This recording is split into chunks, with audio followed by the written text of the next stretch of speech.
Let's have a look. We're just coming up on Buffelshoek Dam now, and I'm sort of hoping that the heat might have drawn some animals here.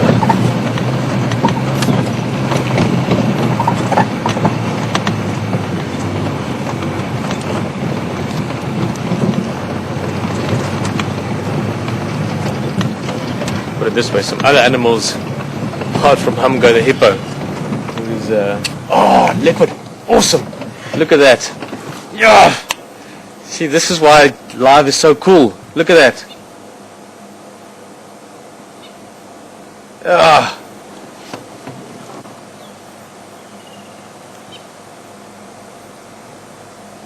Oh.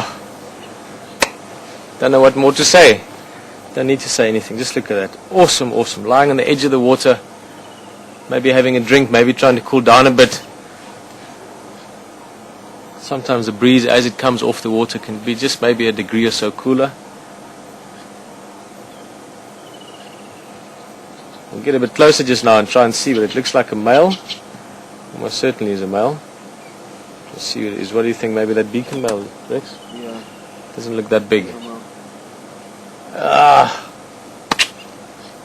so chuffed. This is one of my favorite things to experience. Obviously seeing a leopard is magic all the time. But to find something, to get to a waterhole and look around at that feeling of maybe we're going to see something today, and then those days when it happens, when suddenly there is a leopard or there is an elephant busy bathing or there is a rhino coming down to drink. But I think of all those things, the greatest rush or animal to sort of discover suddenly is a leopard. Look at that reflection on the water, lazy tail twitching.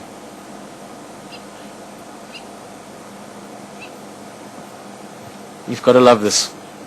Everyone that's been on drive with us today, everyone that's just seen this, I know that you'll join us again, because when this happens, it is just good. Makes you feel good.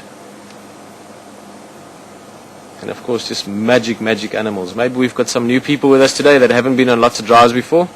Maybe this is your first leopard you've ever seen. Maybe this is your 1000th leopard you've ever seen. But every single time, I know for me, it is as good, maybe even better than the first time. It just gets better and better seeing these animals. They truly are magical, mystic animals. Many places in Africa you don't see them ever. This is one of the things Sabi Sands is known for. But just look at that perfect spot, right at the far end of the waterhole. Let's go closer. Have a quick look at the hippo. We always look at him, and we're not going to not look at him today. Quick few seconds. Hello, mister. He's by far one of our most regular animals, one of our most regular characters. This is his home, so let's just pay respect to him. We are going to be spending time around his home. But we'll look at him at another time again when there isn't a leopard just chilling on the bank of the water. Let's go closer.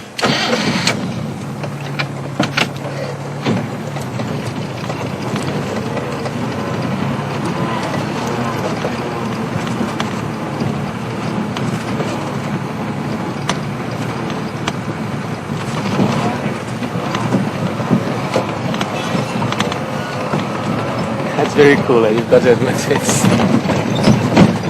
I get a rush from it every single time. It is just like one of the raddest things to be doing. I can't like imagine how people can't enjoy this. Everyone should go on a game drive when they can.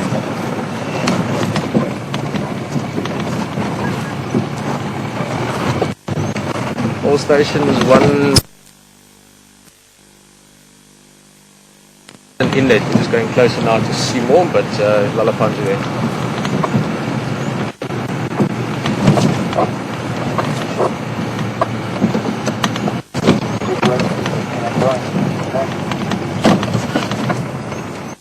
Yeah, for Voya, I'm just going closer now. It seems a little bit aware of us, but we're going closer now. I'll let you know.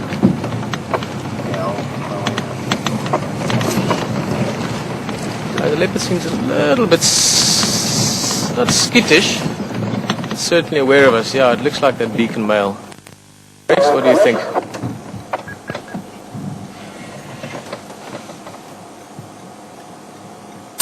Sorry, last station, go again.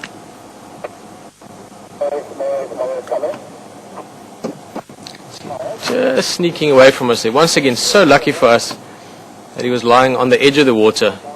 Just look at that camouflage. You can imagine if he was lying where he is now, we would most likely have not seen him.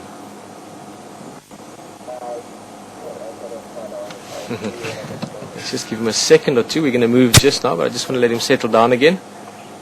And we'll try and get another view. Look at that camouflage. Just go a little bit forward. See if we can maybe just get a bit of a gap. Rex, how's that? Hey? Yeah, let's just first get him to relax. Have a look there.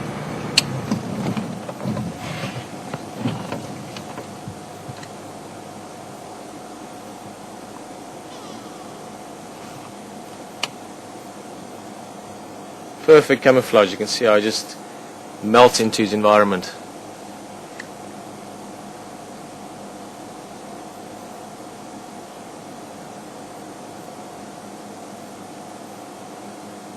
What do you think, Rex? Beacon male.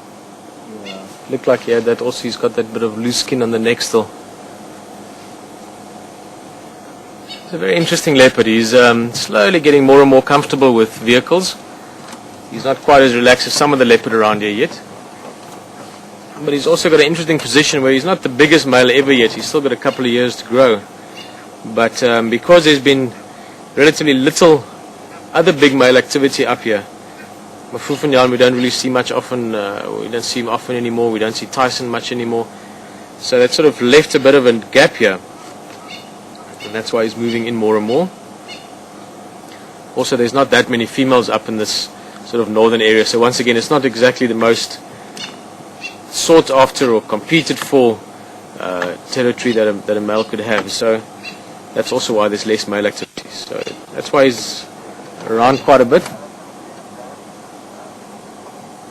And that's also why quite often he behaves a lot like a dominant territorial male, even though he's still got a year or two to go before he'll be a serious contender.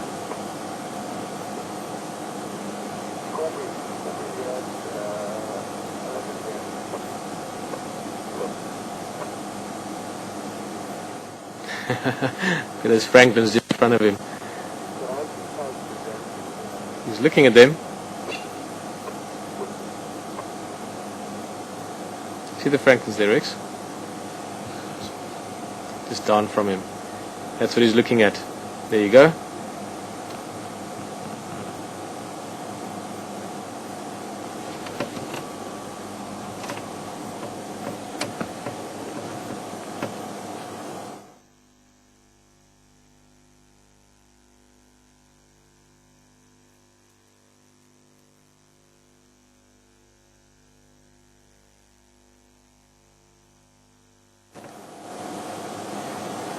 Look at that leopard. He's watching those francolins. Two Natal francolins.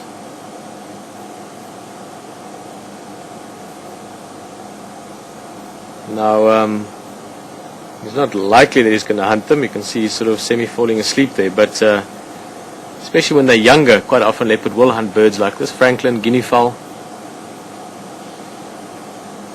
But I do think that they're aware of him as well. So it's a bit of a game of cat and francolin there, where they both aware of each other, and I don't think anything will happen, but you never know.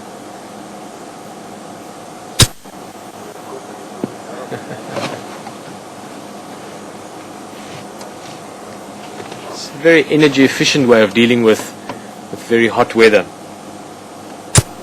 Imagine this kind of heat. Even this leopard, just from when he walked from the water's edge up there, he was panting quite a bit. Now, to be active when it's so hot is not that sort of energy efficient. You're going to use a lot of energy to move around just to keep your body cool. That's why most animals take it easy when it's so hot.